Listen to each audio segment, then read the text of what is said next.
Jennifer Geralds, Odvážne dievčatá, biblické príbehy. Vydané vo vydavateľstve ver.sk v roku 2024. Úvod. Keď teda máme takúto nádej, hovoríme celkom slobodne a otvorene. 2. list Korinťanom, 3. kapitola, 12. verš. Ak by si mala vymenovať 5 najodvážnejších ľudí, ktorých poznáš, kto by to bol? Možno mama alebo otec? Pán farár? Pani učiteľka? Kamarátka? A čo ty? Pravdepodobne si nikdy o sebe neuvažovala ako o odvážnej. Keď sa to tak vezme, asi si ešte nikoho nezachraňovala z horiacej budovy alebo pred utopením.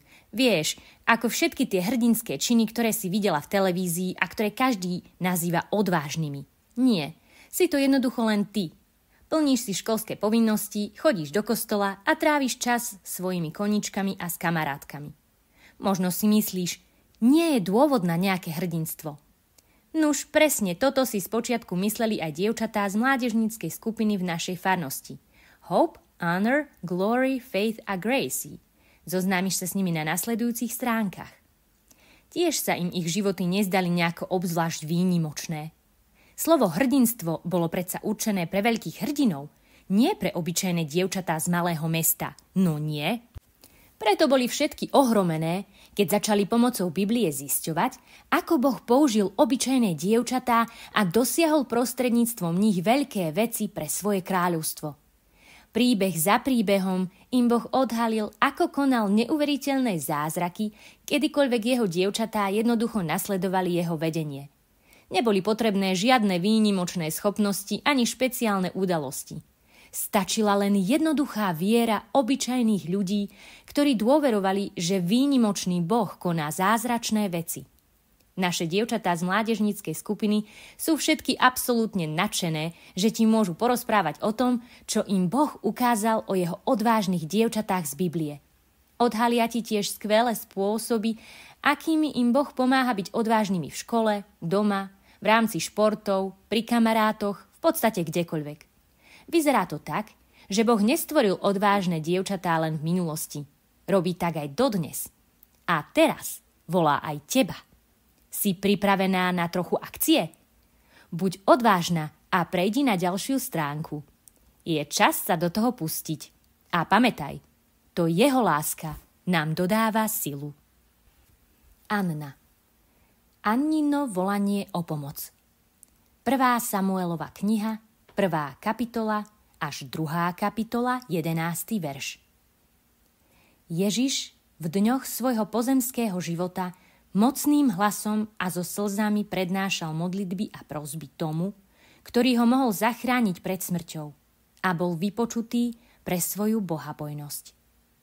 List Hebrejom, 5. kapitola, 7. verš. Je ťažké byť medzi deťmi nová. V prvom rade nie som smelá, dokonalá spoločníčka, ktorá ohúri celú triedu. Navyše, keď som sa prvýkrát prisťahovala do mesta, akoby každý už mal svojich kamarátov a nepotreboval ďalších. Nakoniec som sa cítila odstrčená a jednoducho totálne čudná. Takže, keď som sa presťahovala sem, myslím, že by sa dalo povedať, že som bola vystresovaná. Zdalo sa mi príliš ťažké nájsť si nový okruh kamarátov, keď som bola absolútne spokojná s tými, ktorých som musela zanechať tam, kde sme žili predtým. Cítila som sa taká smutná, že som dokonca ani nechcela nikoho vidieť a už vôbec som nechcela spievať. Kiež by som vtedy poznala príbeh o Anne, jednej z mojich nových obľúbených odvážnych dievčat. Tiež to nemala jednoduché, pretože sa cítila opustená a osamelá presne ako ja.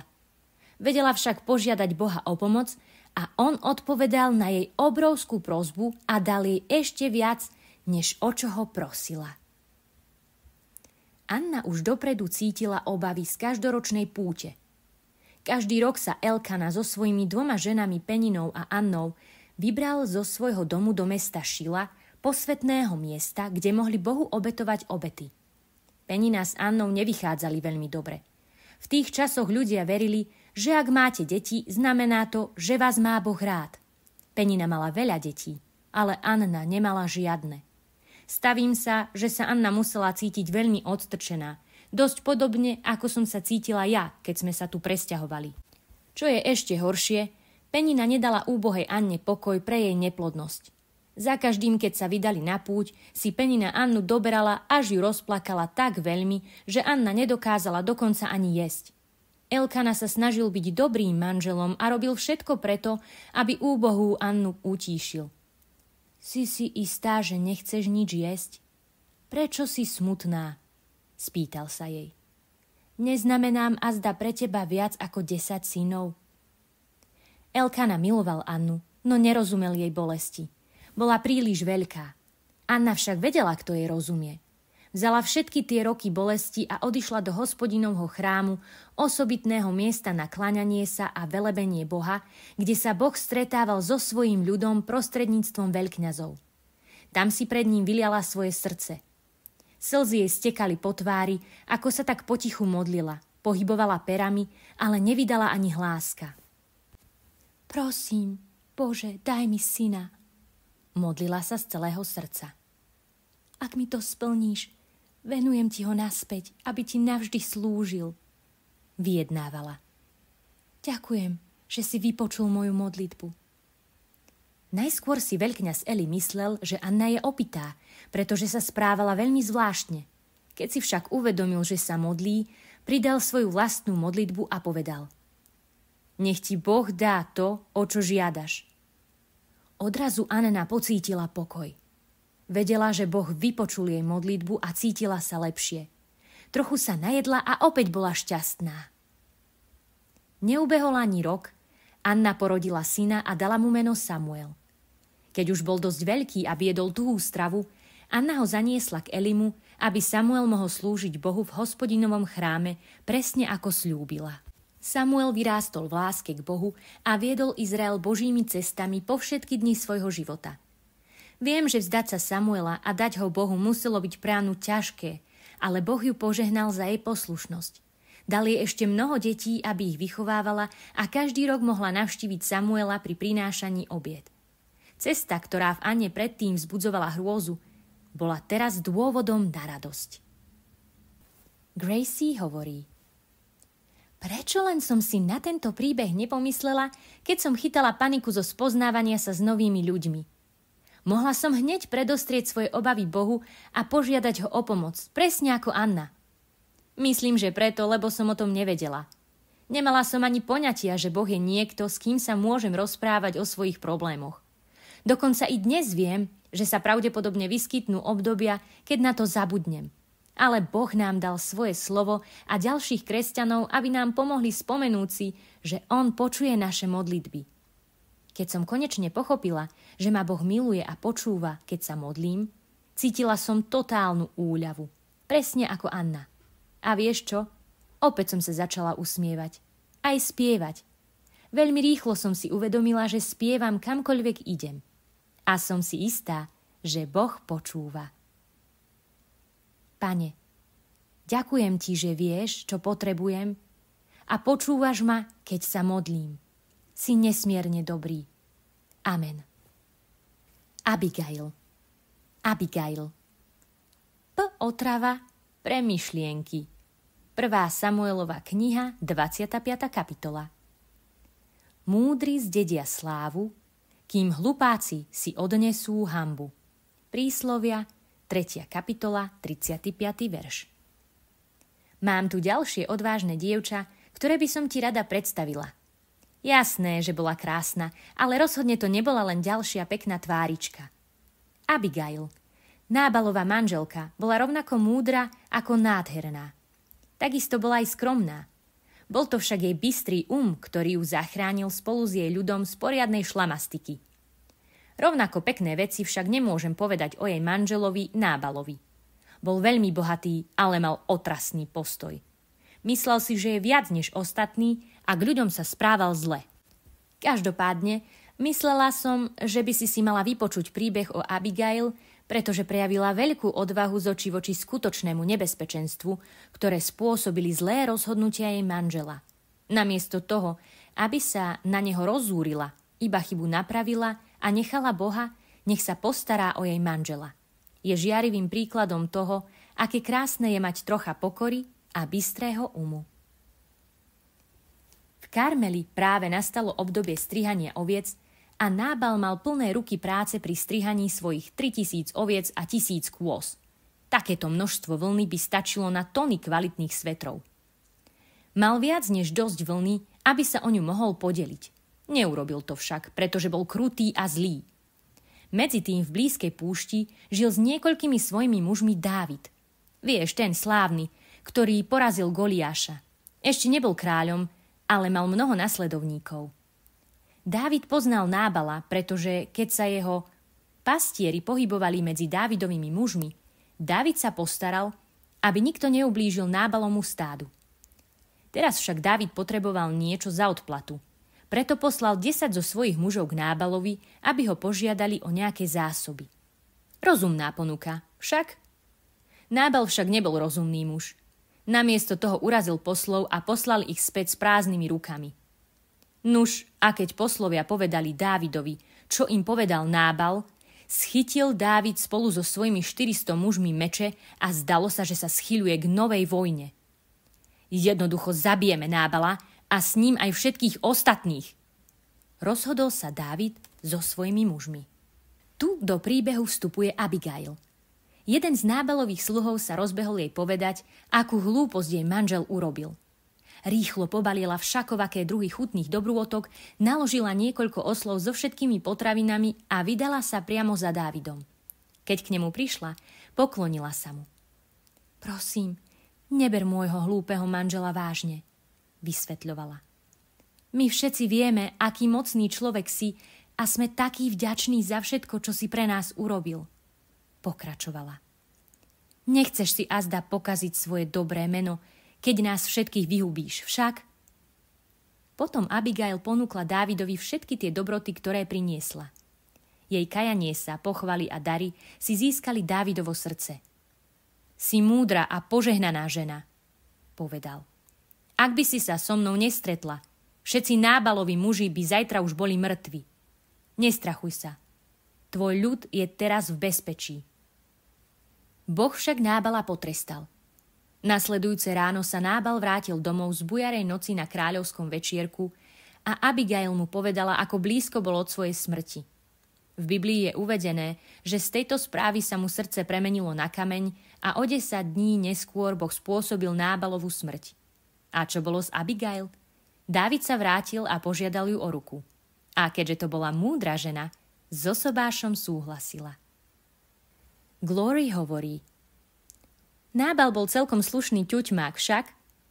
Keď som si vypočula tento príbeh, premýšľala som, ako mohol byť taký sebecký a hlúpy. A potom som začala premýšľať nad minulým večerom hneď po skončení mládežníckeho stretnutia. Všetky dievčatá tam ešte postávali a zhovárali sa, keď vedúca skupiny prišla ku mne a spýtala sa ma, či jej pomôžem s upratovaním. Ja som sa však chcela ďalej rozprávať. Čím viac som nad tým premýšľala, tým som bola nahnevanejšia. Prečo požiadala o upratovanie len mňa? Nevidela Vari, že mám na práci dôležitejšie veci? A presne vo chvíli, keď som sa už chystala povedať niečo škaredé, Boh mi pripomenul rozdiel medzi Nábalom a Abigail. Nábal sa nezamyslel, kým otvoril ústa. A keď sa aj zamyslel, bolo to sebecké a nesprávne. Presne tak som sa správala aj ja v tej chvíli po mládežníckom stretku. Zastavila som sa a povedala som rýchlu, tichú modlitbu, aby som sa Bohu ospravedlnila, a potom som sa pustila do upratovania. Čoskoro sa pridali aj všetci ostatní a pri spoločnom upratovaní sme sa nakoniec dobre zabavili. Bol to oveľa lepší pocit zachovať sa múdro a láskavo, presne ako Abigail. Otče, prosím ťa, pomôž mi voliť slová múdro, aby vždy boli na tvoju slávu. Amen. Eunike a Lois, sprevádzaná rodičmi. 2. list Timotejovi, 1. kapitola, 3. až 7. verš. Syn môj, počúvaj otcovo napomenutie a nepodceňuj matkino poučenie, lebo oni sú pôvabným vencom na tvojej hlave a náhrdelníkom na tvojom krku. Príslovia, 1. kapitola, 8. až 9. verš. Minulý týždeň som sa ocitla v ťažkej situácii. Bola som v šatni a prezliekala sa do úboru na telesnú výchovu. Keď sa dievčatá vedľa mňa začali chichotať, obrátili sa smerom ku mne a opýtali sa. Videla si, ako Lexi pribrala? Lexi bola k nám otočená chrbtom a nepočula ich. Zamrzla som. Rozprávali sa so mnou tie úžasné, obľúbené dievčatá. Chceli však odo mňa, aby som povedala o niekom niečo škaredé. Odrazu mi na zišla rada mojej mamy, aby som sa vyhýbala klebetám a vedela som, čo by som mala urobiť. Ten deň ma prinútil pomyslieť si na Timoteja, mladého muža, ktorý sa učil, aby mohol cestovať s Pavlom a hovoriť ľuďom o Ježišovi. Dokonca aj v tej dobe mohla byť snaha robiť radosť Bohu ťažká. Pavol však povzbudil Timoteja, aby si pomyslel na to, čo ho jeho mama Eunike a stará mama Lois vždy učili.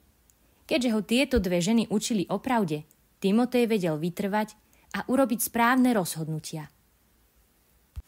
V Biblii nie je veľa podrobností o Timotejovej rodine. Vieme však, že Lois, jeho stará mama, bola prvá, ktorá odovzdala svoj život Ježišovi. Nenechala si to však len pre seba. S najväčšou pravdepodobnosťou sa o to podelila so svojou dcérou Euniké, pretože Lois spolu s Euniké naučili Timoteja všetko o Ježišovi. V čase, keď už bol Timotej mladý muž, pomáhal Pavlovi šíriť evanjelium do sveta. A tu príbeh začína vyznievať ako ten môj. Timotej vedel, čo má robiť, pretože sa naučil, čo je správne, keď bol mladší. Ale Pavol sa chcel uistiť, že Timotej si bude pamätať všetko, čo sa naučil a nebude sa báť podeliť sa o to. A tak Pavol svojmu mladému priateľovi pripomenul, akú skutočnú vieru mu jeho mama a stará mama odovzdali prostredníctvom ich života. Keď si spomenul, ako dobre dokazovali svoju lásku Ježišovi, vedel, že môže byť statočný a žiť pre Boha rovnako ako oni. Anner hovorí: Predstav si, čo by sa stalo, keby sa Lois a Eunike neobťažovali povedať Timotejovi o Ježišovi. Nebol by pripravený sprevádzať Pavla a veľkému množstvu ľudí by uniklo evanjelium. Ak si ako ja, pravdepodobne sa nikdy nezamýšľaš nad tým, že máme takých skvelých rodičov a učiteľov, ako boli Lois a Eunike, ktorým dostatočne záleží na tom, aby nás učili o Ježišovi a Biblii. Sú však ozajstným veľkým darom od Boha. Mali by sme ďakovať týmto výnimočným ľuďom a rovnako ako Timotej pamätať na dobré veci, ktoré nás naučili. No a čo sa týka mojej situácie na telesnej, naozaj som chcela, aby ma tie obľúbené dievčatá prijali. Ale moja mama ma naučila, že je dôležitejšie vzdať úctu Bohu svojimi slovami, ako zapadnúť. A tak som sa na tie dievčatá len pozrela. Vieš, tak ako sa na teba pozrie mama, keď nie je naštvaná, len niečo neschvaľuje. Každopádne fungovalo to. Prestali hovoriť o Lexi a odišli zo šatne. A cítila som sa o čosi odvážnejšie, ako by som mala v sebe rovnaké odhodlanie ako Lois a Eunike. Čo samozrejme aj mám, vďaka Ježišovi. Pane, ďakujem ti, že mi dávaš lídrov, aby ma učili o tebe. Pomôž mi, aby som nezabúdala na ich dobré rady. Amen. Tabita. Láska v akcii. Skutky apoštolov, 9. kapitola, 36. až 42. verš. Nemilujme len slovom a jazykom, ale skutkom a pravdou. 1. Jánov list, 3. kapitola, 18. verš. Jednu sobotu v mesiaci chodím s mojou rodinou do centra mesta, kde naša farnosť otvorila vývarovňu s charitou s ponukou šatstva. Je to ako malý bufet a obchod s oblečením, kde si chudobní môžu prísť jesť teplé jedlo a vybrať nejaké oblečenie pre svoje rodiny a nemusia za to platiť. S bratom tam chodíme radi, pretože sme sa spoznali s niektorými rodinami, ktoré tam chodia a je super, že im môžeme pomôcť. Minulý týždeň prišiel za mnou jeden starší muž a povedal mi: Hope, všetci tu robíte dobrú vec. Som naozaj vďačný za to, ako slúžite mojej rodine. Bola som taká ohromená. Neuvedomila som si, že naše sobotné výlety tak veľmi pomáhali týmto ľuďom. Pripomenulo mi to biblický príbeh o Tabite. Veľmi rada konala dobro pre druhých.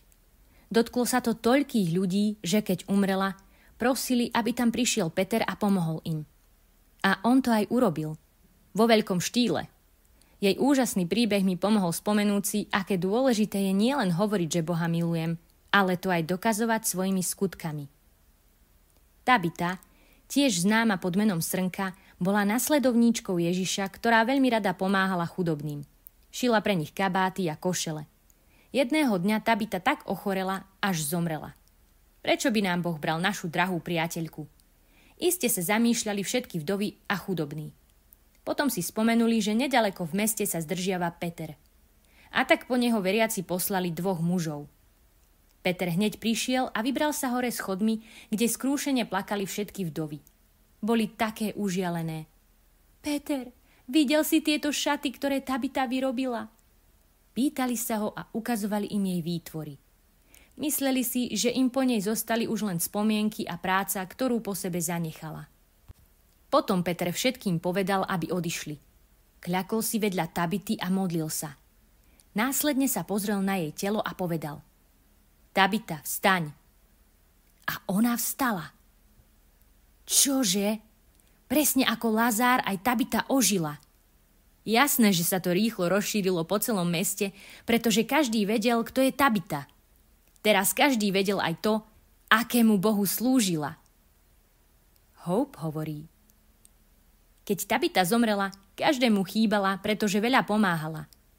Hoci to bola len jedna žena, Boh ju použil ako pomocničku pre mnohých ľudí. Keď som tak premýšľala nad tým, čo mi povedal ten starý pán z vývarovne, uvedomila som si, že Boh konal aj prostredníctvom mňa.